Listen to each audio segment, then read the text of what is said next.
ఇది కేవలం సమాచారంగా మాత్రమే భావించండి. వైద్య నిపుణులను సంప్రదించండి. సో, డాక్టర్ ఇప్పుడు చాలా వరకి కూడా కొంతమంది ఏమంటున్నారు అనంటే, ఈ బ్లడ్ ప్రెషర్ డయాబెటీస్ ఎవరికైతే ఉందో, వాళ్ళు ఖచ్చితంగా నెక్స్ట్ స్టెప్‌లో వాళ్ళకి కిడ్నీస్ పైన ఎఫెక్ట్ పడే అవకాశం ఉంది అని అంటున్నారు. ఇందులో నిజంగానే అంటే నిజంగానే కిడ్నీస్ పైన ఎఫెక్ట్ పడుతుందా? ఇన్ కేస్ ఎఫెక్ట్ పడితే ఏ విధంగా పడుతుంది? సో, అంటే డయాబెటీస్ ఉన్న వాళ్ళ అందరికీ కిడ్నీ ప్రాబ్లమ్ రావాలని ఏం లేదు. ఓకే. అలాగే బీపీ ఉన్న వాళ్ళందరికీ కిడ్నీ ప్రాబ్లమ్ రావాలని లేదు. ఎవరికైతే డయాబెటీస్ సరిగ్గా కంట్రోల్‌లో లేక, ఓకే, బ్లడ్ ప్రెషర్ సరిగ్గా కంట్రోల్ లేక ఉన్న వాళ్ళకి కిడ్నీ ప్రాబ్లమ్స్ వచ్చే అవకాశం ఎక్కువ. అది కూడా నిన్న డయాబెటీస్ వచ్చింది అంటే రేపు కిడ్నీ ప్రాబ్లమ్ రాదు.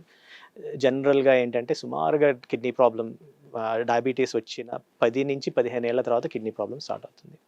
కానీ మనకి ఇంపార్టెంట్‌గా తెలుసుకోవాల్సింది ఏంటంటే డయాబెటీస్‌లో కూడా 2 రకాలున్నాయి. Type 1 diabetes, type 2 diabetes. Type 2 diabetes అనేది జనరల్లీ కొంచెం అడల్ట్ ఏజ్‌లో వచ్చే ప్రాబ్లమ్.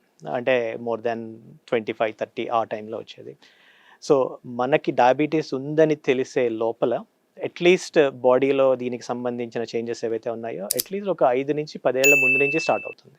ఓకే. సో, తెలుసుకోవాల్సింది ఏంటంటే టైప్ 2 డయాబెటీస్ ఉన్న వాళ్ళకి అట్‌లీస్ట్ ఒక 10-15 ఏళ్ల పాటు ఉన్న తర్వాత వాళ్ళకి కిడ్నీ ప్రాబ్లమ్స్ డెవలప్ అయ్యే ఛాన్సెస్ ఉన్నాయి.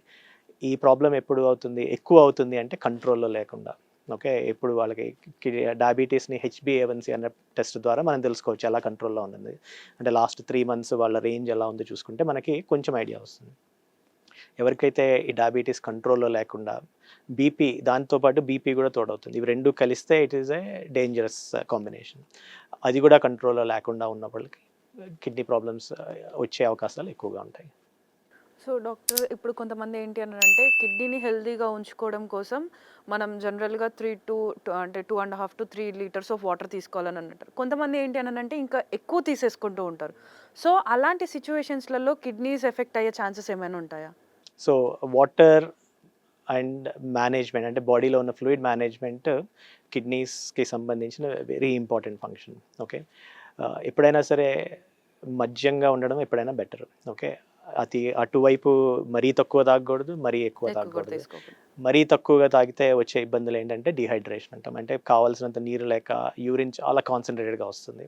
ఎప్పుడైతే యూరిన్ కాన్సంట్రేటెడ్‌గా అవుతుందో కిడ్నీ స్టోన్స్ ఫార్మ్ అయ్యే అవకాశం చాలా ఎక్కువ ఉంటుంది. దాంతో పాటు యూరినరీ ట్రాక్ట్ ఇన్ఫెక్షన్స్ వచ్చే అవకాశం కూడా ఎక్కువ ఉంటుంది. సో, తక్కువ తాగితే వచ్చే ఇబ్బందులు అవి. మరీ ఎక్కువగా తాగామనుకోండి, ఇది ఒంట్లో ఉన్న సాల్ట్స్ అంటే ప్రైమర్లీ సోడియం మీద చాలా ఎఫెక్ట్ ఉంటుంది. కొంతమందికి 5-10 లీటర్లు తాగుతుంటారు. అలా తాగడం వల్ల ఈ సోడియం కాన్సంట్రేషన్స్ తగ్గిపోయి లో సోడియం వచ్చి ఫిట్స్‌తో అడ్మిట్ అయ్యే అవకాశాలు ఉంటాయి. సో, ఎప్పుడు కూడా మరీ ఎక్కువగా కూడా తాగకూడదు. 3 litres, 2.5-3 litres is adequate for majority of the people. కానీ ఈ అడ్వైస్ ఏదైతే ఉందో ఇది నార్మల్ హెల్తీ కిడ్నీస్ ఉన్న వాళ్ళకి. ఓకే. కొన్ని రకాల సిట్యుయేషన్స్ ఉంటాయి. కొన్ని conditions like polycystic kidney disease అంటారు. అంటే ఇది జన్యుపరంగా వచ్చే కిడ్నీ ప్రాబ్లమ్.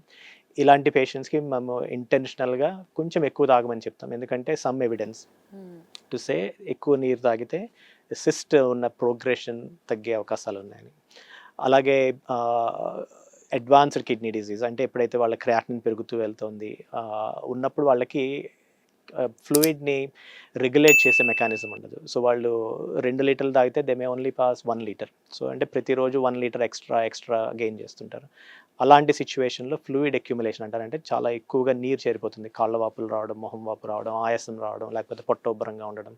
ఇలాంటి సిట్యుయేషన్‌లో వాళ్ళకి ఇంటెన్షనల్‌గా మేము నీళ్లు తక్కువ తాగాలి అని చెప్తాము. సో, ఈ 3 లీటర్స్ 2.5-3 లీటర్స్ అడ్వైస్ ఏదైతే ఉందో అది పర్ఫెక్ట్‌లీ నార్మల్‌గా వర్క్ చేస్తున్న కిడ్నీస్ ఉన్న వాళ్ళకి ఇచ్చిన అడ్వైస్ అది. ఎప్పుడైతే కిడ్నీ ఇంపైర్‌మెంట్ అంటే కిడ్నీ ఫంక్షన్ తగ్గుతూ ఉందో వాళ్ళకి అడ్వైస్ ప్రతి ఒక్కళ్ళకి ఇండివిడ్యువలైజ్ చేసి చెప్పాల్సొస్తుంది. సో, సో, డాక్టర్ ఇప్పుడు మనలో చాలామంది అంటూ ఉంటారు పెద్దవాళ్ళు గూడా.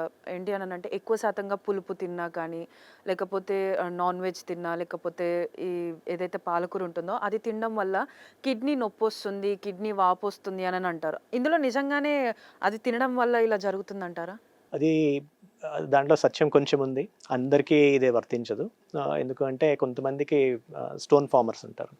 అంటే వాళ్ళకి ద కిడ్నీ కాల్షియం కానీ, ఆక్సలేట్ కానీ, తర్వాత సోడియం కానీ ఇవి హ్యాండిల్ చేసే పద్ధతి కొంతమందికి ఉండాల్సిన విధంగా ఉండదు. కొంచెం అబ్నార్మల్‌గా ఉండొచ్చు.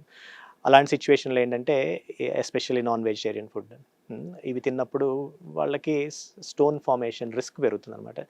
దానికి తోడు మనం నీళ్ళు సరిగా తాగకపోయినా, ఉప్పు ఎక్కువగా తిన్నా వాళ్ళకి స్టోన్స్ ఎక్కువగా ఫామ్ అయ్యే ఛాన్సెస్ ఉంటాయి. అలాంటప్పుడు నొప్పి వస్తుంది.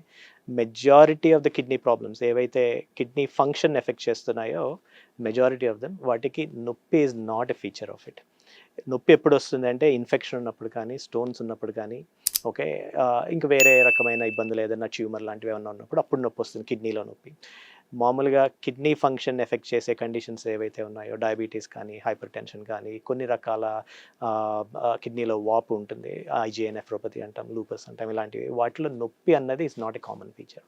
ఓకే, సో స్పినాచ్ అన్నారు, స్పినాచ్లో ఆక్సలేట్స్ అన్నవి కాల్షియం, వీటి వల్ల కాల్షియం ఆక్సలేట్ స్టోన్స్ ఫామ్ అయ్యే అవకాశం.